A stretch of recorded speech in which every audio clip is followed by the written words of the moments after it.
వెంకటేశ్వర స్వామి వంటి దైవం ఇంకొకరు లేరు అని చెప్పేటువంటి ఉద్దేశం ఇది. కానీ అంత పవిత్ర క్షేత్రమైన తిరుమలలో ఈరోజు ఆ తిరుమల క్షేత్ర పాలకుడైనటువంటి ఆంజనేయ స్వామి విగ్రహం చోరీకి గురైంది.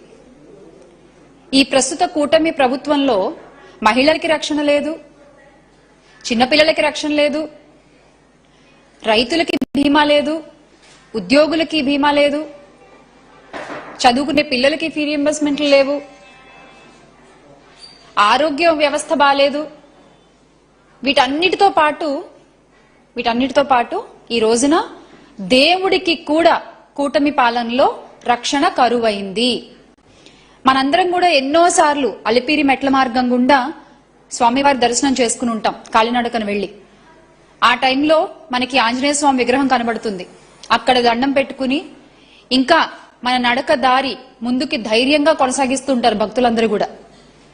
అలా ఎంతో నమ్మకమైనటువంటి 60 ఏళ్ల చరిత్ర కలిగినటువంటి ఆ పురాతన విగ్రహం ఈ రోజున కూటమి ప్రభుత్వ పాలనలో గౌరవ టీటీడీ చైర్మన్ బిఆర్ నాయుడు గారు చైర్మన్ గా ఉన్న సమయంలో ఈ రోజు తిరుమల క్షేత్ర పాలకుడి విగ్రహం ఆ క్షేత్రంలోనే చోరీకి గురైంది. క్షేత్ర పాలకుడు అంటే మీ అందరికి తెలిసే ఉంటుందిగా, ఆ క్షేత్రాన్ని రక్షిస్తూ ఉంటాడనమాట. ఆయనకే ఈ రోజు రక్షణ లేదు. ఈ బిఆర్ నాయుడు గారు ఏ ముహూర్తాన చైర్మన్ పదవి తీసుకున్నారో గాని టీటీడీది, అప్పటి నుంచి టీటీడీ మొత్తం మనం ఇంతకు ముందు కని విని ఎరుగని ఎన్నో వింతలు, విడ్డూరాలు, అరాచకాలు, అన్యాయాలు అన్ని మనం కొండపైన చూస్తూ ఉన్నాం. ముందుగా ఎన్ని గోవులు చనిపోయాయో మనందరికీ తెలుసు. ఇదే ఒక పెద్ద అశుభం అసలు మనకి. ఎన్ని గోవులు చనిపోయాయండి ఆయన చైర్మన్ గా ఉన్న టైంలో. అలాగే కొండపై మాంసాహారం, మద్యం విచ్చలవిడిగా దొరుకుతుండడం, గంజాయితో బ్యాచ్లు కొట్టుకోవడం. ఇక పోనీ దర్శనాల విషయంలో ఏమైనా కాస్త జాగ్రత్తగా వ్యవహరిస్తున్నారా అంటే అది లేదు.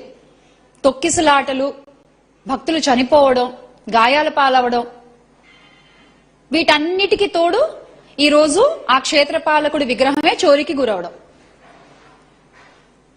అంటే ఆయన టీటీడీ చైర్మన్ పదవిని కూడా ఆయన ప్రైవేట్ ఛానల్ చైర్మన్ పదవిలా చూస్తున్నారేమో. అక్కడ ప్రైవేట్ ఛానల్ నడవాలంటే ఏం చేయాలి? దందాలు చేయాలి, బెదిరించాలి, డబ్బులు వసూలు చేయాలి, అబద్దాలు చెప్పాలి. అలాగే ఇక్కడ కూడా చేస్తున్నారు. ఇంకా ఇవన్నీ బయటకు వచ్చిన నిజాలు, బయటకు వచ్చిన అన్యాయాలు టీటీడీలో జరుగుతున్నవి. ఇక రానివెన్నో, బయటకు రానివెన్నున్నాయో. ఇంకా ఈ రోజున దర్శనానికి వెళ్లిన ప్రతి ఒక్క భక్తుడు కూడా చెప్పే మాట సదుపాయాలు సరిగ్గా లేవు, దర్శనం సరిగ్గా అవ్వట్లేదు, ఇది వరకుట్లా లేదు. మళ్ళీ మాట్లాడితేనేమో చెప్తారు ఒక్కొక్కళ్ళు, ఇంత పెద్ద పెద్ద డైలాగులు చెప్తారు. మేము సనాతన రక్షకులము, మాకు ఆంజనేయ స్వామి అంటే విపరీతమైన గౌరవము. మరి నిజంగా ఈ మాటలు మాట్లాడిన పెద్ద మనుషులందరూ ఈ రోజు ఏమయ్యారు?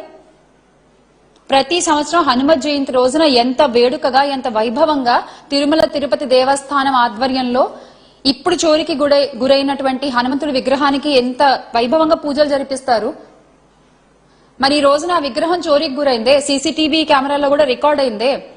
మొత్తం యొక్క టీటీడీ యొక్క భద్రతా వ్యవస్థ పైనే ఈ రోజున ప్రశ్నలు తలెత్తుతున్నాయి కదా ఈ సందర్భంలో.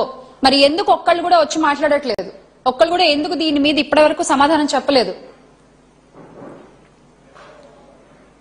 ఎక్కడ ఏ మెట్లు అడగాలని ఆలోచించుకుంటున్నారా? ఇంకా మళ్ళీ వేషాలకి మాత్రమే పరిమితం అయిపోయి, మాటలకి మాత్రమే పరిమితం అయిపోయి, చేతులకి దూరంగా జరిగిపోతుంది ప్రస్తుత కూటమి ప్రభుత్వం. దాన్ని ప్రజలు ఖచ్చితంగా గమనిస్తూనే ఉన్నారు. గత ప్రభుత్వంలో వైఎస్ జగన్మోహన్ రెడ్డి గారు ముఖ్యమంత్రిగా ఉన్నప్పుడు ఇదే టీటీడీ ఆధ్వర్యంలో ఎన్ని గుళ్లు కట్టించారు, హైందవ వ్యవస్థకి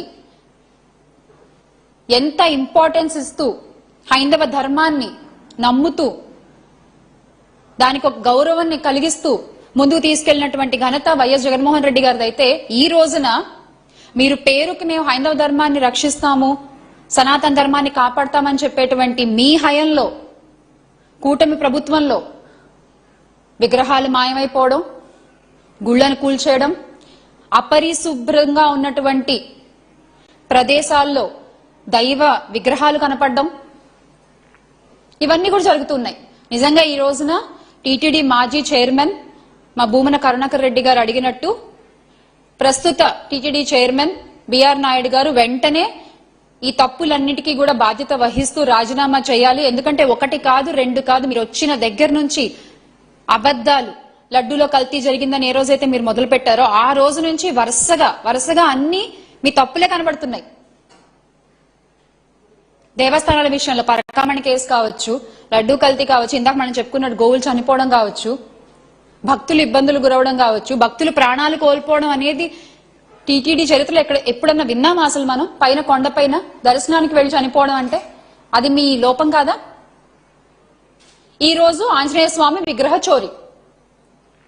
దీన్ని బట్టి అర్థం అవ్వట్లేదా ఎవరు సనాతన ధర్మాన్ని నిజంగా ఆయన పాలనలో కాపాడి సనాతన జెండా ఎంత ఎత్తున ఎగరేశారో, ఎవరు ఈ రోజున ఈ కూటమి ప్రభుత్వంలో సనాతన ధర్మాన్ని పేరుకి మాత్రమే పరిమితం చేసి ఎవరు ఆ సనాతన ధర్మాన్ని కింద పడేస్తున్నారు అనేది చూసే ప్రజలకి ఖచ్చితంగా అర్థమవుతోంది.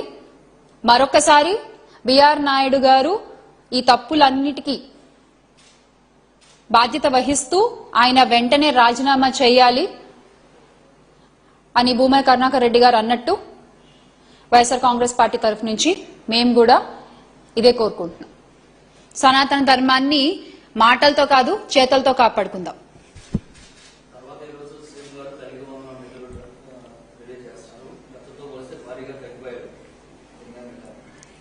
ఎన్నికల టైంలో మీకు గుర్తుండే నీకు 15,000 నీకు 15,000 నీకు 15,000 అంటూ చెప్పారు. ఆ తర్వాత అసలు మొదటి సంవత్సరం అంతా తల్లికి వందనం అనే మాటే మర్చిపోయి ఎగ్గొట్టేశారు. అంటే ఆ సంవత్సరం అంతా పిల్లల్ని స్కూల్కి పంపించకుండా ఇంట్లో ఉంచుకోవాలా? పోనీ తర్వాత సంవత్సరం ఏదో అరా కొరగా నిధులు విడుదల చేశారు. ఈ రోజు ఇస్తున్నామని చెప్పుకునేటువంటిది కూడా చంద్రబాబు నాయుడు గారు చేసే ప్రతి పని ఎలా ఉంటుందంటే అరచేతిలో వైకుంఠం చూపించినట్టుగా ఉంటుంది. ఇచ్చేది ఇంత, చెప్పేది ఇంత.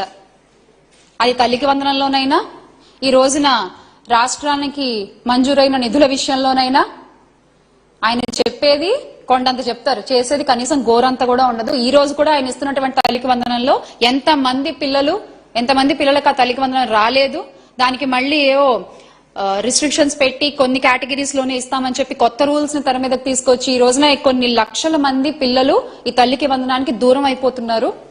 కానీ జగన్మోహన్ రెడ్డి గారి ప్రభుత్వంలో ఇదొక జగన్మోహన్ రెడ్డి గారి మానస పుత్రిక అని చెప్పొచ్చు.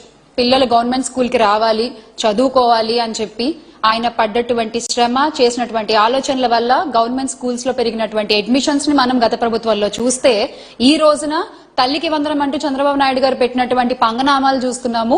తగ్గిపోయినటువంటి పిల్లల్ని చూస్తున్నాము, గవర్నమెంట్ బడుల్లో సరిగ్గా లేనటువంటి విద్యా వ్యవస్థను చూస్తున్నాం.